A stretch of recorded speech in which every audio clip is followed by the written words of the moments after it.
pada tanggal 29 Agustus 2016 beliau datang ke Polsek Talun dan melihat kondisi keadaan sepeda motornya kalau memang itu kecelakaan.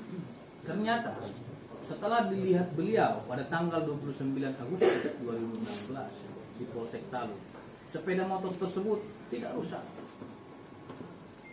Tidak rusak, sehingga semakin kuat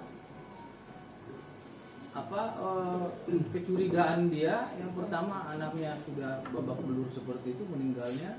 Yang kedua, sepeda motornya tidak rusak. Wajar dia mencari itu. Jangankan seorang anggota polisi, kita saja masyarakat ya, kalau kita kehilangan anak kita ataupun saudara kita, keluarga kita, kita pasti akan mencari apa penyebab kematian daripada anak kita tersebut ataupun saudara kita tersebut. Itu hal yang wajar. Nah, kemudian di tanggal 30 beliau itu merenung satu hari terkait dengan peristiwa ini, dan di tanggal 31 Agustus 2016 beliau mencari ya terkait dengan kebenaran anaknya ini meninggal karena laka lantas atau bukan. Pada pukul 14.00 WIB beliau ke tempat lokasi kejadian yang katanya laka lantas. Kemudian bertemulah ia dengan Aep dan Dede gitu. Jadi dia menanyakan apakah pernah melihat ada peristiwa pada tanggal 27 Agustus ya laka lantas di sini. Jadi mereka, Dede menyampaikan kepada Bapak Ibu Rudiana, dia melihat adanya ya aksi kejar-kejaran ya antara para terpidana ini dengan korban, dan ada aksi lempar batu. Itu dari Aib dan Dede yang ngomong seperti itu. Nah, kemudian dia menanyakan apakah sepeda motornya seperti ini. Oh iya benar, itu sepeda motor yang dikejar tersebut dan dilempari pakai batu.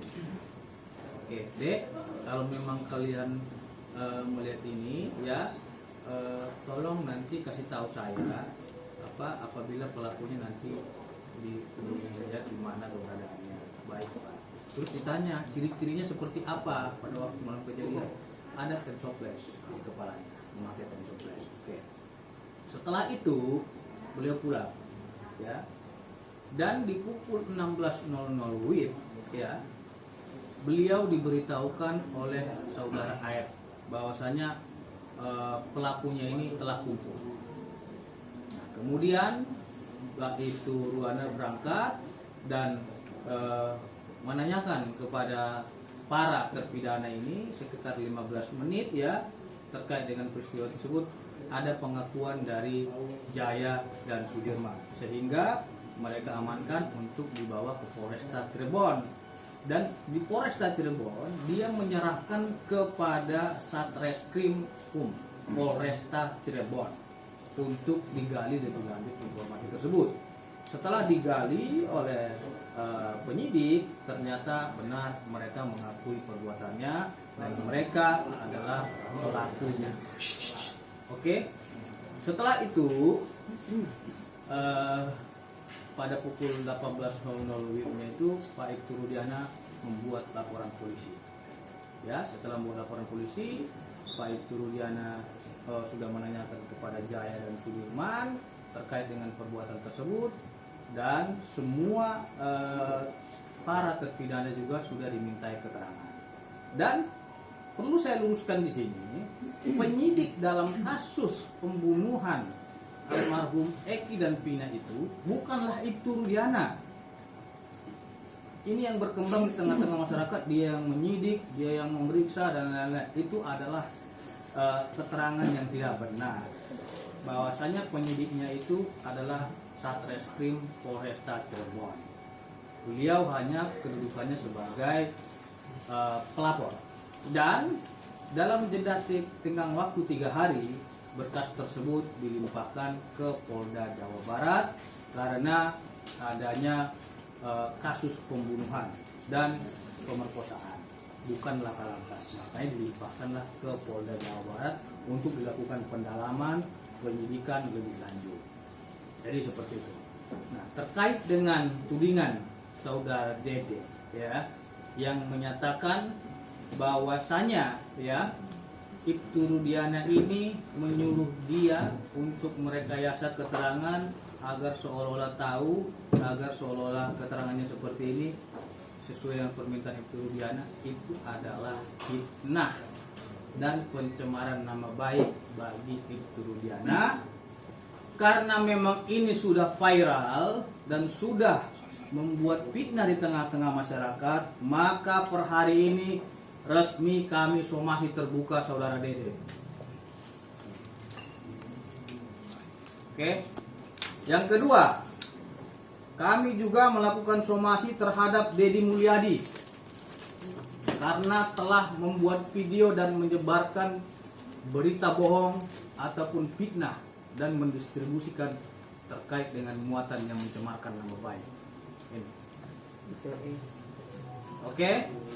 Terus yang ketiga, somasi terbuka kami, ya, kepada saudara Liga Akbar Cahaya. Oke. Per hari ini kami melayangkan dan menyatakan, mengumumkan somasi terbuka kepada 3 nama tersebut untuk meminta maaf 1 kali 24 jam kepada Bapak Ibtu Rudiana. Mohon maaf, saya koreksi, kepada 3 orang ini agar meminta maaf kepada Bapak Ibtu Rudiana 3 kali 24 jam sejak somasi terbuka ini disampaikan dan diumumkan. Apabila dalam 3 kali 24 jam yang bersangkutan yang telah kita lakukan somasi terbuka tidak meminta maaf kepada Ibtu Rudiana beserta dengan keluarganya dan kepada masyarakat melalui media pers yang ia beritakan, maka dengan tegas kami akan melakukan tindakan hukum dengan membuat laporan polisi terhadap mereka bertiga. Karena sampai hari ini kita sudah cukup sabar menghadapi perbuatan-perbuatan mereka ini semua. Ingat, kesabaran itu ada batasnya. Orang yang sabar itu pasti punya batas kesabaran. Dan tegas, saya ulangi,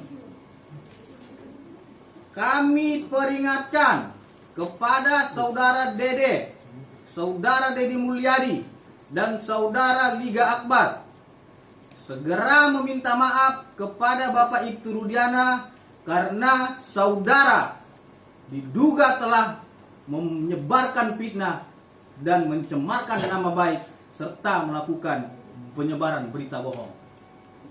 Untuk itu, dalam tempo 3 kali 24 jam, saudara segera minta maaf kepada Bapak Ibtu Rudiana dan keluarganya, dan tegas apabila tidak ada permintaan maaf itu, kami akan melakukan tindakan hukum. Selanjutnya, rekan-rekan yang kami hormati, terkait dengan para terpidana ini. Para terpidana ini, ya, dahulunya telah mengajukan pra peradilan. Ini putusannya. Mereka telah melakukan pengujian aspek formil terkait dengan proses penyidikan di Polresta maupun Polda Jawa Barat. Hasilnya, hakim menolak permohonan pra peradilan mereka terkait dengan penetapan tersangka, penahanan, dan lain-lainnya. Sehingga, ya, proses hukum terhadap para terpidana ini sudah sesuai ketentuan hukum dan peraturan perundang-undangan. Karena mereka telah melakukan upaya hukum pra peradilan, melakukan upaya hukum banding, melakukan upaya hukum kasasi, dan reformasinya juga mereka melakukan upaya hukum PK. Jadi kita jangan juga merendahkan harkat dan martabat aparat penegak hukum. Dalam hal ini pihak kepolisian, kejaksaan, dan pengadilan. Karena mereka telah berdarah-darah dalam memeriksa perkara ini. Kalaupun para terpidana melakukan upaya hukum, silakan lakukan upaya hukum, tapi jangan juga merusak harkat dan martabat seseorang. Karena perkara ini sudah diputus ingkrah dengan putusan nomor 4, nomor 3, dan nomor 16. Jadi seperti itu rekan-rekan sekalian, mungkin selanjutnya ada